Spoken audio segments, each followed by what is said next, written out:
dee gabay dheer oo islaamnimadiisa ku saabsan baa jiro saxiixu muslimka ku yaala. cabdillaahi ibnu abi umaya ninkan la yidhaahdo isagu umu salama ayuu xagga aabbo walaala kala yihi. umu salama waa min umahaati lmuminiin, waa haweeney uu nebigu qabay calayhi salaatu wasalaam. haweeneydaasla aabbo walaala ka ahaayeen. waxaa la yidhahdaa nebiga calayhi salaatu wasalaamna wuxuu ugu yimi meel la yidhaahdo bayna suqya walcaraj cala ariiqi lmadina. isna waa islaamay, islaamnimadiisuna way fiicnaatay. makana waa ka dagaal galay. طائف markii la weerarayay ama xisaarka طائف aynu ku tagi doona insha allahu taala waktigii lagu hayay ayuu ku shahiidoobay sida ibn cabdilbar uu sheegayo. juxfa meesha la yidhaahdo oo raabiq meeshan hadda la yidhaahdo u dhow, markuu nebigu maraya calayhi salaatu wasalaam juxfa ayaa isna waxaa ka hor yimi alcabaas ibn cabdilmualib oo soo hijroodo isagu muhaajira. nebiga adeerkii cabaas ibn cabdilmualib la yidhaahdo oo muslima oo soo hijrooday. cabaas ibn cabdilmualib waxaa lagu tilmaamaa inuu islaamay qabla fatxi khaybar, sida uu odhanayo ibnu kahiir uu leeyahay sanad calaa sharti shaykhayn ay kusoo arooreen. riwaayaad iyagu daciif oo aan waxba xoog badnayn ba waxay sheegaan inuu islaamkiisu qabla beder bu ahaa, qaar baabale beder dayo qabla alhijra buu ahaa, laakin kuwaasi ma cadda. waxaanu kamid ahaa maxaabiistii beder la qabtay, fidyada laga qaatay. waxaa ka muuqataa nebiga ha u gargaaro waayadii horeba isagoo gaala oo tanu lahayn markuu nebigu soo hijroonayaba isagoo aan islaam ahayn buu nebiga la socday isagoo hubinayay. waayo reer banu hashimiinta ugu badan le abulahab iyo madhadhka marka laga reebo mooyaane waxay ahaayeen nebiga calayhi salaatu wasalaam maciisa. calaa kulli xaal cabaas ibn cabdilmualib isaguna isagoo muhaajira oo muslima ayuu meeshaasi nebiga kula kulmay. meesha la yidhahdo marwi dhahraan markuu nebigu maraya calayhi salaatu wasalaam ayuu ciidankiisii joojiyey. akhbaartii qurayshna ilaa hadda aanay wax akhbaar haynin. waxaa la yidhahda abu sufyaan ibnu xarb iyo xakiim ibnu xazaam iyo budayl ibnu warqa alkhuzaaci, saddexdaa nin baa maka ka soo baxay o waraadisa bal raba sida waxu jiraan iyo wax inay soo helhelaan. culamada taarikhda qortaa waxay sheegaan saddexda nin oo waraadisa inuu la kulmay cabaas ibn cabdilmualib oo isna ciidankii muslimiinta oo meesha jooga bay yidhahdeen buu dameer yaroo cadow nebigu fuushanaa buu ka kaxaystay, dabeetana xagga horuu maray. cabaas iyo qoladan baa kulantay bay yidhahdaan. cabaas wuxuu raadcaynaya ba la yidhahdaa bal inuu helo cid quraysh kamid ah oo uu la hadlo yidhaahdo war waa laydin hayaaye nebiga heshiis la galo dagaal iska daaya faaidi maysaan, cid sulxi la gasha la kaalaya inta aanu maka idinku soo gelin. abu sufyaan iyo labadiisii saaxiibe la socday xakiim ibnu xazaam iyo budayl ibnu warqa, labada nin ee la socday ayaa ciidankan muslimiinta iyo ciidamada iyo arrimahooda iska warwareysanayeen. waxaanay u maleeyeen budayl ibnu warqa ba waxau yidhi war waxaasoo ciidana meesha soo degay, waxaan umalaynaya reer khusaacaynayeen qabiilkii yara ay islaayeen. taasi waxa ay tilmaamtay yani say muslimiintu u guuleysteen xataa ciidankan dabkiisa muuqdo inaan war laga hayn oo la garanaynin cidda uu yahay. cabaas baa markaa u sheegay oo wuxuu yihi war meeshan waa ciidankii muslimiinta kuwa jooga. waxay weydiiyeen maxay kula tahay? wuxuu yihi abu sufyaano adiga ina keen magangelyo aan ku siiyo, ciidanka muslimiinta u tag, dee nebiga la hadal calayhi salaatu wasalaam oo heshiis la gal. waxaa la yidhahda abu sufyaan baa aqbalay. abu sufyaan baa soo raacay, ciidankiibuu soo dhex mariyey bay sheegaan. waa akhirkii aduu nebigu u yimi calayhi salaatu wasalaam isagoo abu sufyaan wada. abu sufyaan markii nebiga loo keenay, nebiga calayhi salaatu wasalaam hadal dabaacsan baa lagula hadlay, islaamnimaa loo soo bandhigay. islaamnimadii wuu ka taraduday abu sufyaan inuu islaamo, waa ka yaro werwareegey. dabeetana cabaas ba waxaa la yidhi kaxeeyo caawana bal adiga khaymadaas ha u hoydo, daroorta keen. habeenkii halkii buu isaga hoyday. subaxii labaad baa la keenay, islaamnimadii baa loo sharxay. abu sufyaan ibn xarb markaasuu islaamay. waa qaaidkii quraysh ugu weynaa ee dagaalka kusoo jiray muddadaasi dhowr iyo 20 sanadood ama 21 sanadood cagaageynaysa. waxaa kaloo cabaas soo tusay baa layidhi ciidankii muslimiinta tiradoodu intay leegtay 10 kun oo askari iyo meel degan ayaa la soo tusay. weliba waxaa la yidhaahdaa isticraad bay ciidamada muslimiintuna sameeyeen oo way bandhig ayaa lagu sameeyey. Abu Sufyaan ciidamadiibu daawaday, marka wuxuu ka yaabay waxaan oo ciidan oo muslimiintu wadato. dabeetana wuxuu Abu Sufyaan gartay quwada tani kuwa Quraysh maanta u babacdhigi karaysa inaan ahayn. kolba siduu koox u arkayay ayaa markii dambe waxa soo maray baa la yiraahdaa katiibatul muhaajiriin wal ansar. qabiil bay u soo marayeen koox markii dambe waxa soo maray ansaartii iyo muhaajiriintii iyo nabiga la soo alayhi salaatu wasalaam. markaas wuxuu yiri waa kuwa ma kuwanina, markaas la yiri iyaguna waa muhaajiriintii iyo ansaartii iyo nabiga. wallahi laqad asbaha mulku ibn akhika al-yawma 'azima abu yiri alayhi soo Abbas la hadlaya. Abbas boqortooyadii inanka adeerka u ahayd wallay weynaatay ku yiri alayhi waay muqum baan yaray salaamay. Abbas baa wuxuu ku yiri way xaka ya Abu Sufyaan innaha nubuwa wa boqortooyo ma jirta meesha tani nabinima taalabu ku yiri. markaasuu yiri baa la yiraahdaa Abu Sufyaan marka fa nacamidan nabinima hada waan aqbalaya maradaan mulki ahayn ay nabinimo tahay waan aqbalaya. Abu Sufyaan saasuu ku socday isagoo Quraysh u socda oo uga waramaya waxa ku soo socda. حديث ابن حجر كتب الماما ينو صحيح يهي اي اساس الشيء يعني waxa la yiraahdaa markan isticraadka la sameeyay qalba ciidan baa soo hormaray waa kuwa in ka sala laha waacaynka ka soo laha la yiraahdaa wariyada anagii reer hebel maxana kala galay kolba qabiil Muzayna Juhayna qabaa'ilkii yar raba soo maray kolba anaga reer hebel maxana kala galay sidoo lahaabay katiibadan muhaajiriinta iyo ansaartii kooxdan soo martay. waxa la yiraahdaa markii Sa'd ibn Ubaada oo sida calankii ansaar ayaa markuu soo maray ayuu wuxuu ku yiri Abu Sufyaan اليوم يوم الملحمة بكو يبالي اليوم تستحل الكعبة. أبو سفيان وما أنت وما أنت ملحمة وما أنت دجالك ما أنت كعبة أنا حلال سنين بكو يبالي لسعد بن عبادة. لبتنا رتب أبو سفيان نبي جواش تقول عليه الصلاة والسلام والنبي يبالي إلى أفريقيا ما شفت كذب سعد ولكن هذا يوم يعظم الله فيه الكعبة ويوم تكسر فيه الكعبة. حديث البخاري شيء ما أنت ومالك كعبة إلهي وينيي وانا مالين كعبدا مر له وينيو قال يقولون كيد لغا سارايو ما aha maalin la banaysanayo. waliba riwaayadka qaarkood waxay tilmaamayaan in nabigu alayhi salaatu wasalaam Sa'd ibn Ubaada intuu caalamka ka qaaday inankiisii uu dhiibay, laakiin riwaayadka qaar baa waxay tilmaamayaan inuu Sa'd nabigu ku soo noqday ya rasuulallah wiilkan yar waxaan ka baahayaa inuu gafiyo wax ku dhawaado inta Sa'd lagu celiyay. ayuu ciidankii qaab loo dagaal galiyo u dhigay quwaadii hogaamin lahaydna loo cayimay. waxa laga dhigay ciidankii Maymana iyo Maysara iyo Qalb ama bidix iyo midig iyo wadne qaabkaas baa loo dagaal galiyay. ciidanka Maymanada waxa loo dhibay Khalid ibn Walid, ciidanka Maysarada waxa ama bidixdana waxa loo dhibay Zubayr ibn al-Awwam. Abu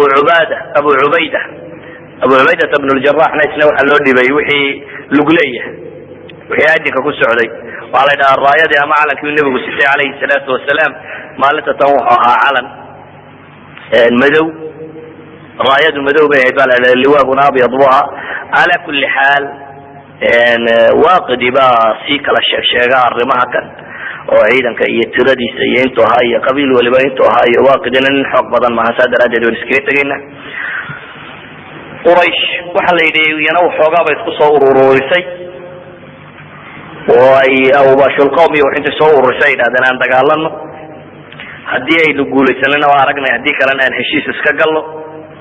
نبي عليه الصلاة والسلام وحفر مكاسي إن قريش لا صوت دقالنا دقال كاسي وسوس عديبان لإرادة حق صارت نبي عليه الصلاة والسلام يعيد كل سعودة كسوقلي حق حسين قال المدينة وحق سوقلي بالله خالد بن وليد يعيد قوتي مقاومة ما عندي كورتي من مبضنين محوق بضنين لأن وحال إذا الخندمة ماشي إذا وحوقه أو واشي يستاك تاكتي قفت أنا مركبة خالد بقوت شري يعيد قوتي إن وصال لاين دبتنا وحال قل ميبا إن عيدا كي يودنا بسوتش بيه وحيبا وحال قلت الماما فردولة يران بضنين أي حاين مشركين إلى النبي طبعا مالها سأل قد ويشجعان علماء التاريخ الإمام البخاري إلى لبان ومسلمين كشهيد ويشجعيا إن كستم موسى بن عقبة أولي أفري الله باطن بيحاي المشركين تدت كي لقد لي waaqidi oo isagoo xog badan lahayn wuxuu ku tilmaamaya 28 qof inay ahaayeen riwaayaadkaas oo dhan waxaad moodaa inay daciifsiga wada badan yihiin imaam tabarani wuxuu sheegayaa 70 bay gaadhayeen laakiin markaynu waxaas oo dhan isku soo wada daro waxa ka asali wuxuu yahay qurayshiin aanay ciidankii islaamiga ay soo taagin midbid yaro tuuriyo meelaha mooyaane in lasoo jiiday dad waxoogaa in laga dilayna waxyaabaha tilmaamaya waxaa kamid a bay yidhahdaan abu sufyaan baa wuxuu yihi ubixat khadraau quraysh laa quraysha bacda alyawm maanta quraysh waa la banaystay maanta kadib quraysh jiri mayso waxaa la yidhahdaa nabigu alayhi salaatu wasalaam maalinta wuxuu yihi man dakhala daara abu sufyaana fahuwa aamin war maanta ninkii guriga abu sufyaan galaa waa nabad galay ninkii albaabkiisa hoosta ka xidha waa nabad galay dabeetana saas bay dadkii uu intii dambe nabigu alayhi salaatu wasalaam magangeliye siiyey waxoogaa yar hore meelahaasi lagu soo dilay mooyaane nabigu alayhi salaatu wasalaam markuu sida tan u galay waxaa la yidhahdaa ansaartii waxay ka yar cabsatay inuu nabigu alayhi salaatu wasalaam markuu ka qabsaday amaankana siiye caynkan inuu iska degi doono dabeetana arrintaas bay nabiga uga cabsadeen inay dhacdo waa maalintuu nabigu kulaha alayhi salaatu wasalaam almaxya maxyaakum walmamaatu mamaatukum ansaari hawarwarina geeriya walba xaggiina aan ahay buu nabigu yihi alayhi salaatu wasalaam maka joogi maayo geeriya nololba idinkaan idinka tirsanahay buu nabigu yihi alayhi salaatu wasalaam waxaa la yidhaha maalinta nabigu alayhi salaatu wasalaam ciidankiisa wuxuu ku siiyey amar ah wixii la dagaalamay inaanay sii daynin wixii la dagaalama inay la dagaalamaan laakiin waxa kale inay ammaan iska siiyaan waxay riwaayaadka xadiidku sheegaan dhowr qof oo ibn xajar isagu uu tiro badiyeyba dhowr qof oo nabigu alayhi salaatu wasalaam iyaga yidhi kooxda haddaa heshaan hadday ku duuduuban yihiin kacbada maradeeda hadday haystaan dila buu nabigu ku yihi kuwa ayaga waxaa kamid ahaa baa la yidhahdaa 4 nin iyo 2 gabdhood oo nabigu yidhi haddaa kuwa ku qabataan xataa kacbada iyagoo ku duuduuban maradeeda yaa idinka baxsane 4 nin waxaa kamid ah ikrama ibn abi jahl ninkii la odhan jiray waxaa kamid ah cabdillahi ibn khatal waxaa kamid ah maqis ibn sababa waxaa kamid ah cabdillahi ibn sacd ibn abi sarx 4 nin waxaa lagu tilmaamaa ninka la yidhaahdo cabdillahi ibn khatal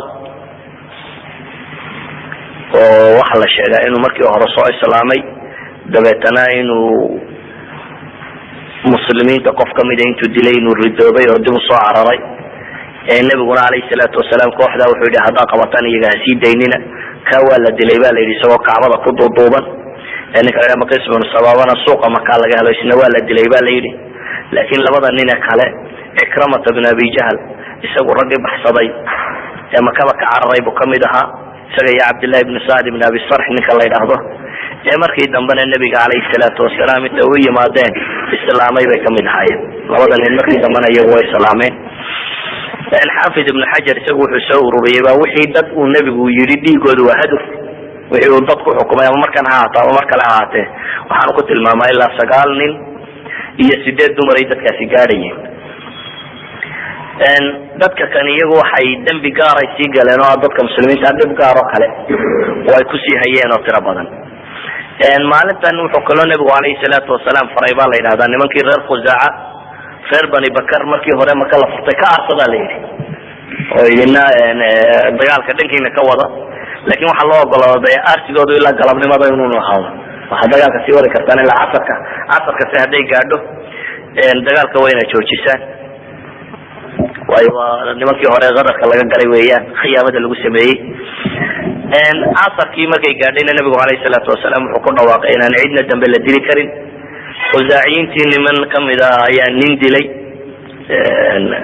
dabeetana ninkaas waxay ku tilmaamaan culamadu inuu nabigu xadiis imaamu axmed uu warinayo sanad xasana inuu nabigu alayhi salaatu wasalaam diyadiisii bixiyey waxaanu nabigu sheegay ana man qatala bacda dalika qatilan faahlu lqatili bilkhiyaari bayna alqisaasi wadiya iminka laga bilaabo wixii ka dambeeya buu nabigu yihi ninkaa cid dila dadka qofka laga dilay ayaa la dooransiinaya diya inay qaataan iyo in loo qisaaso yani dagaal dambe ma jiro reer maka intoodii ugu badnaydna maca inkastoo ay nabiga in badan oo hore soo dhibeen haddana nabigu alayhi salaatu wasalaam waa iska wada cafiyey cafwi caama waxaa la yidhahdaa wuxuu maalintaa ilaaniyay war maxaa umalaynaysaa inaan idinku samayn doono abu cubayda fi lamwal biisnaad xasan oo mursala uu kusoo aroorinayo ma tadununa ani faacilu bikum qaluu khayra akhun kariim ibnu akhin kariim bay dhahay khayr baanu filaynaa bay yidhahdeen, walaal fiican oo walaal fiicani dhalay, saas baanu kaa rajaynayna bay ku yidhahdeen nabiga calayhi salaatu wasalaam. nimankii wixii loogaa samaynayey dabeetana wuxuu ku yidhi ba la yidhi laa tasriba calaykum alyawm yakfir allahu lakum.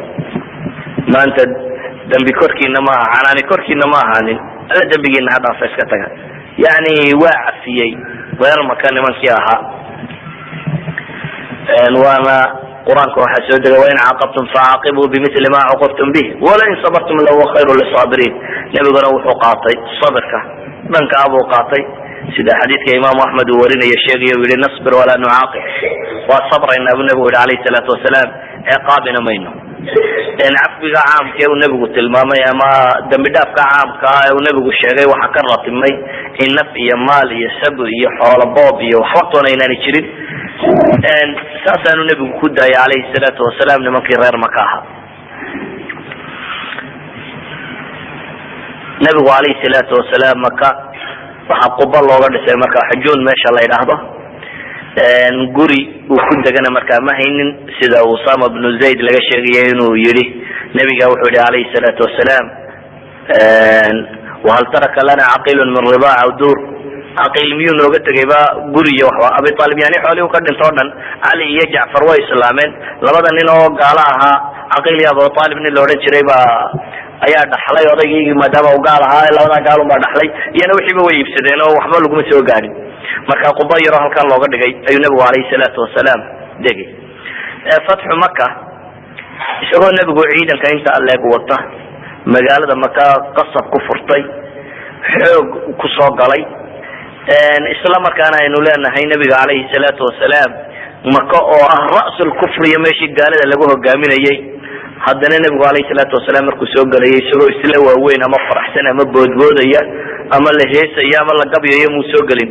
wuxuu soo galay baa la yidhahdaa isagoo daabadu fuushanaa, madaxa u gaadhsiinayaba inuu dhabarka ka saaro oo ilaahay u khushuucsan oo alle subxaana watacaala u mahad celinaya oo suurat alfatxi akrinaya o ku celcelinaya ayuu nebigu calayhi salaatu wasalaam soo galay baa la yidhahdaa.